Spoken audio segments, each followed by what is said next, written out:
2019 साली पत्रकार हर्षद कशाळकर यांच्यावर हल्ला प्रकरणात अलिबाग न्यायालयानं शेकाप नेते जयंत पाटील यांना दोषी ठरवत शिक्षा सुनावली आहे। लोकसभा निवडणुकीच्या निकालावेळी वृत्तांकन करताना जयंत पाटील यांनी कशाळकर यांना कानशिलात लगावली होती।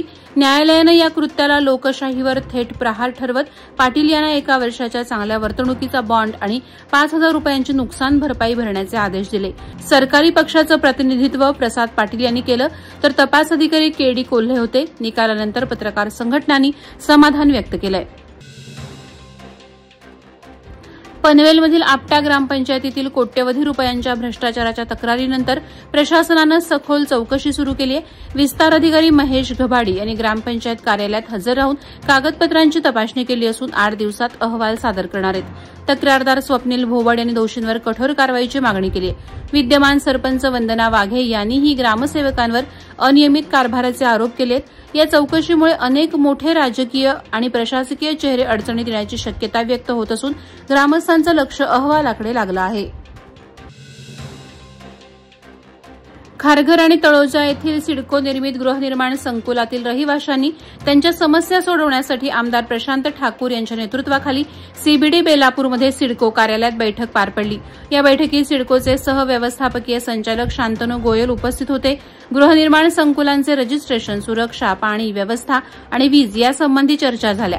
आमदार प्रशांत ठाकूर यांनी समस्यांचं तत्काळ निराकरण करण्यासाठी वरिष्ठ अधिकाऱ्यांची नोडल अधिकारी म्हणून नियुक्ती करून अभियांत्रिकी, पाणी आणि अन्य विभागांच्या कमिटीद्वारे 15 दिवसात सर्व सोसायटींमध्ये निरीक्षण करून सकारात्मक तोडगा काढण्याचे आदेश दिले।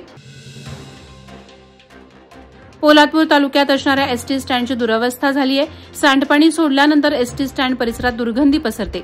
येथील स्वच्छतागृहाची अवस्था देखील दयनीय झाली आहे। एसटी महामंडळ आणि नगरपंचायत प्रशासनाला वारंवार सूचना करूनही परिस्थिती जैसे थे पाहायला मिळते।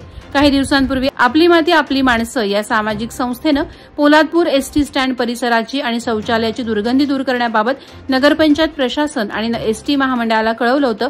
मात्र परिस्थितीत बदल न झाल्याने अखेर भीक मागू आंदोलन करण्यात आलं। पनवेल महानगरपालिका आणि श्री रामशेठ ठाकूर सामाजिक विकास मंडळाच्या संयुक्त विद्यमानं दिवाळी पहाटी सुश्राव्य गाण्यांची मैफल पनवेलमध्ये मंगळवार 21 ऑक्टोबर रोजी सकाळी 5:30 वाजता वडाळे तलाव येथे आयोजित करण्यात आली। यंदा सुप्रसिद्ध गायिका बेला शेंडे आपल्या सुमधुर आवाजात गीतांची मैफल सादर करणार आहेत। कार्यक्रमात प्रवेश निःशुल्क असून श्री रामशेठ ठाकूर सामाजिक मंडळ कार्यालय, मार्केट यार्ड पनवेल, आद्य क्रांतीवीर बळवंत फडके नाट्यगृह, अमोल स्टेशनरी, टिळक रोड पनवेल येथे मोफत प्रवेशिका उपलब्ध आहेत। यासोबतच खारघर भाजपाच्या वतीनं आयोजित दिवाळी संध्या सांगीतिक कार्यक्रम शनिवार 18 ऑक्टोबर रोजी सायंकाळी 7 वाजता गावदेवी मैदानावर होणार आहे। या कार्यक्रमात स्वप्नील बांदोडकर, के. शिरीष, गुल सक्सेना आणि सपना हेमंत यांच्यासह अनेक सुप्रसिद्ध कलाकार गायन सादर करणार आहेत। नागरिकांनी मोठ्या संख्येनं उपस्थित राहून संगीताचा आनंद घ्यावा असं आवाहन करण्यात आलंय। माणगाव भादाव येथील S S. Nikam English school and junior कॉलेजमध्ये वर्धाताई सुनील तटकरे रोबोटिक्स लॅब आणि एआय सेंटर या अत्याधुनिक विद्यालयाचा नामकरण सोहळा खासदार सुनील तटकरे, मंत्री आदिती तटकरे, वरदाताई तटकरे यांच्या उपस्थितीत पार पडला। अत्याधुनिक तंत्रज्ञानावर आधारित शिक्षण प्रणाली आणि नव्या पिढीला भविष्यातील कौशल्यांनी सक्षम करण्याच्या दृष्टीनं हे केंद्र परिसरातील विद्यार्थ्यांच्या उज्ज्वल भविष्यासाठी अत्यंत महत्वाचं आहे। यावेळी खासदार तटकरे यांनी उपस्थितांशी मनमोकळा संवाद साधत दीपावलीच्या मनपूर्वक शुभेच्छा दिल्या।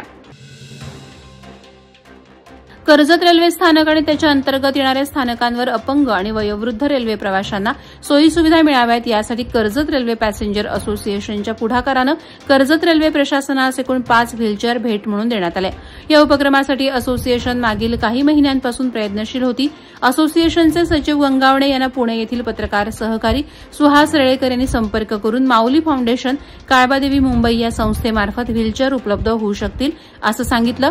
त्यानंतर 8 दिवसांच्या आत व्हीलचेअर सुपूर्द करण्यात आल्या। वादळवारा लाईव्हसाठी न्यूज ब्युरो, रायगड।